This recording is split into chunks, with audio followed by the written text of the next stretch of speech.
Okay, Yardena, pick it up. The customer's gone now. And an example about assist, how it worked out. You helping them. Yeah, one of them was super hard. My partner really wanted to become a chef, and because he wasn't trained at this one restaurant, he needed to go to school is what they kept asking him to do. So he had to move away for a year. And, you know, this is, I think, a good example of assisting. Sometimes we want to be selfish and keep our partners close to us because we don't want to be lonely. Gotcha. I think in that sense, even though it was hard and I was sad that he was gone, I knew that he was out doing something that would fulfill his life and make him happier. And if he's happier, then I would be happier too. So I think that's always nice. And that's just one example of how you can assist someone and grow together. Well, how did that work out then? He had to be gone for all that time. What did you do? I just worked, hung out with my friends, hung out with my cat, thankfully, but it was hard. It got pretty lonely, especially when you're used to sleeping with someone every day and just like, you know, simple things like grocery shopping and cooking alone. Right. It gets hard, especially because he was a chef. I missed him.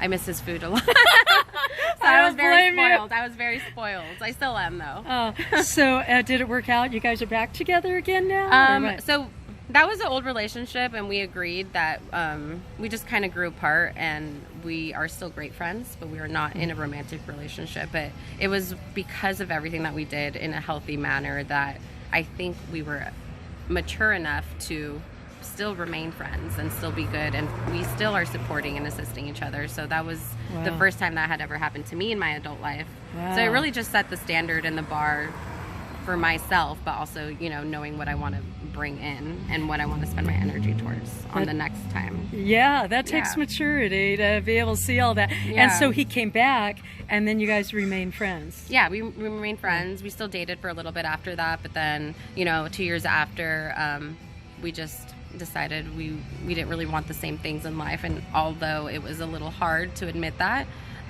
we remained friends, and things are really good. Good for you. And it seemed like you worked on your needing of assistance from him too. Yes. And he seemed to be working with that either far away or, like you said, even coming back and being his friends. Well, thank you. Yeah. Well, I know we're excited. USA Iran game is over, and we mentioned about goal. Yes. Okay, tell me about that. Connecting it relationship to soccer term goal. So scoring.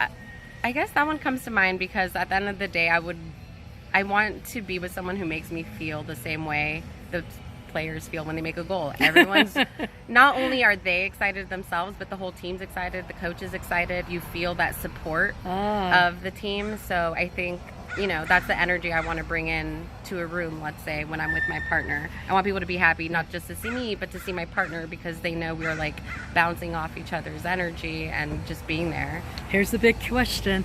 How do we do it? How do we do it? Arrive authentically, set your boundaries, and just be completely honest. If you see red flags, don't ignore them. Cut it sooner than later, because then feelings get entwined. I think, you know, situations are a lot less difficult when you can look at them from a place without emotion, which is very hard, especially when it comes to relationships. But I think just being emotionally mature and being completely honest with yourself is key. Yeah. So, what so many people are trying to deal with here is, you know, and for me, I'll talk for me specifically. When do you just like give up, let it go, or hang on?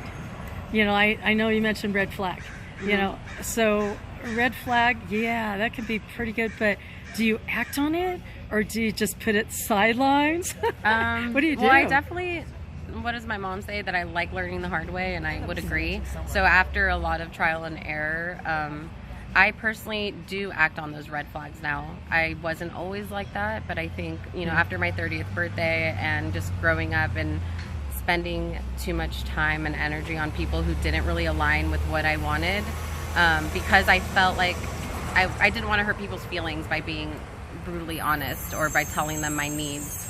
And I learned that was just a waste of time, not only on my part, but on their part, because you're kind of leading them on falsely.